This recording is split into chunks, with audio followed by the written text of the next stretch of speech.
శ్రీరామ జయం. జగన్నాథుడు, జగద్రక్షకుడు, దేవదేవుడు, సర్వాంతర్యామి అయిన ఆ శ్రీమన్నారాయణమూర్తి ధరించిన అవతారాలు అనేకం. అందులో మొట్టమొదటిది మత్స్య అవతారం. పురాణాలన్నీ ఆ శ్రీమన్నారాయణమూర్తి ధరించిన ఈ అవతార విశేషాలను వర్ణిస్తూ ఉంటాయి. ఈ అవతారాలు ఎన్ని, వాటిలో ఏవి అన్నప్పుడు మత్స్యావతారం అందులో మొదటిది కాగా, మత్స్య కూర్మ వరాహ నారసింహ వామన రామత్రయ. బలరాముడు, శ్రీరాముడు, పరశురాముడు, బలరాముడు, పరశురాముడు, శ్రీరాముడు, రామత్రయ, కృష్ణ, కల్కి, ఇవి దశావతారములు. ఈ అవతార క్రమాలలో రామద్వయ కేవలం పరశురాముడు, శ్రీరాముడు అని స్వీకరించినప్పుడు బౌద్ధావతార ప్రస్తావన కూడా వస్తుంది. దశావతారాలు కాకుండా అష్టావింశతి అవతారములు, 28 అవతారముల ప్రస్తావనను శ్రీ భాగవతం వివరిస్తుంది. ఇలా కాకుండా ఏకవింశతి అవతారములు, 21 అవతారముల ప్రస్తావనను అగ్నిపురాణం, అలాగే కూర్మ పురాణం, స్కాంద పురాణం, ఈ పురాణాలు తెలియజేస్తాయి. ఏ విధంగా చూచినా మొట్టమొదటి అవతారం మట్టుకు మత్స్యావతారం.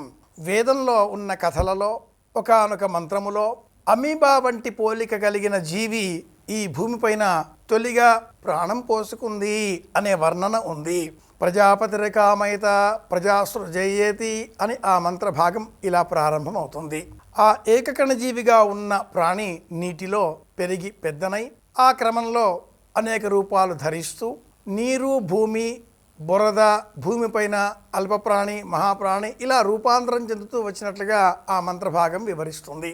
ప్రళయం, యుగసంధి కాలంలో మత్స్యావతారం ఏర్పడిన వృత్తాంతాన్ని పురాణాలని వర్ణిస్తాయి. ఈనాటి విశేషం అలాంటి మత్స్యావతారానికి సంబంధించిన మత్స్యావతార జయంతి అని మన పురాణాలు చెబుతాయి. ఇది ఈనాటి విశేషం.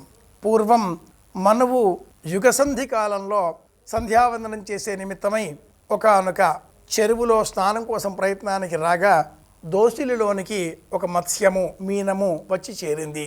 ఆ మీనమును కమండలములో ఉంచగా కమండలానికంటే మించి పెరిగిపోవడంతో ఆ తదుపరి సరస్సులో కూడా అది క్రమేణా పెద్దదిగా కనిపించడంతో సముద్రంలోనికి తీసుకువెళ్ళి విడిచిపెట్టగా శ్రీమన్నారాయణమూర్తి మనువుకు ప్రత్యక్షమై, ఇది కల్పాంతకాలం, ఒకానొక నావను నేను సృష్టించి ఉన్నాను. ఆ నావలో సమస్త జీవకోటికి సంబంధించిన సంక్షిప్త సూక్ష్మాంశములను సేకరించి నీవు అందులో ఉండవలసినది అంటూ ఆ మహామీనము ఈ ఓడను తీసుకువెళ్ళినట్లుగా పురాణాలు వర్ణిస్తాయి. ఇతర మతాలలో కూడా ఇలాంటి కథ, నోవాస్ ఆర్క్ అనేటటువంటి కథను మనం గమనించవచ్చు.